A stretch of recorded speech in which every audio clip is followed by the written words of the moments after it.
WellCasters! It's getting colder and colder outside, and supermarkets have finally sold the last of their Thanksgiving turkeys. So you know what that means.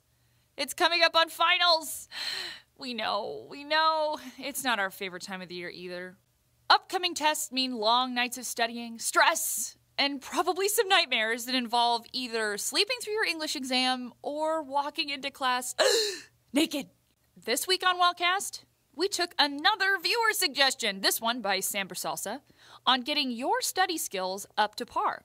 We're not going to make you sit through any statistics or studies today, though. This is just going to be 3 exercises so you can put into practice how to become a better test taker. Are you ready? Okay, pause and print this week's tips on our handy-dandy WellCast worksheet. Step 1. Ace your essay with the black, red, green method. This exercise comes from the Royal Literary Fund, and it's a great trick to use when you're tackling a difficult essay question. First, make sure you've got 3 colored pens. You guessed it, 1 black, 1 red, and 1 green. You're going to use these 3 pens to underline different parts of the essay question. By the end, everything will be underlined so you won't miss anything important. Let's say this is your essay question. In The Great Gatsby, how does Gatsby represent the American dream of the 1920s? Reference 2 quotes from the novel as well as 1 secondary source. Be sure to refer to specific symbolism throughout the novel, including the green light and T.J. Ecclesburg. First, take out your black pen. Black stands for blatant instruction, something the question requires you to answer to receive full marks. Next, take out your red pen.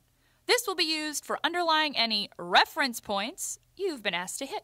Finally, take out your green pen.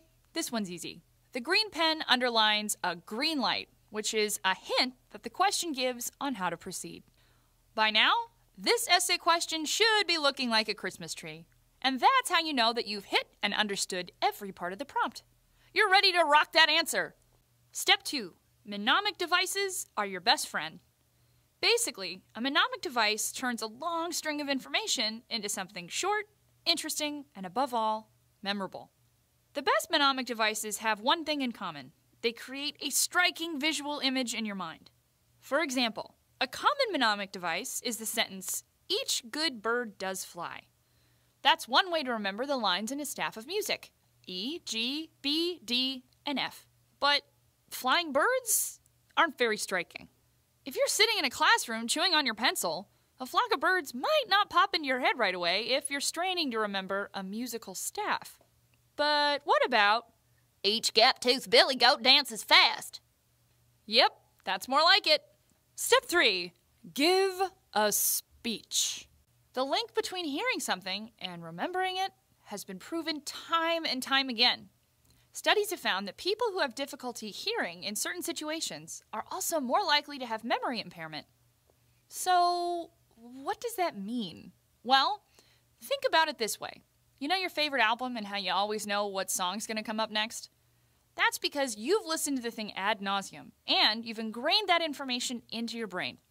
So, why not use this useful hack to help you remember the information for a test? The more you hear yourself saying the notes, the better you'll be at remembering them the next day. Okay, WellCasters, let's recap. Finals week should be a breeze with WellCast on your side. Today you learned the black, red, green method for tackling an essay question, going for those helpful mnemonic devices to get you out of a slump, and we practiced a great way to memorize a ton of information out loud. We'll see you next time, WellCasters. Tweet us at WatchWellCast. Email us at watchwellcast@gmail.com or leave a comment down below. We'll see you next time.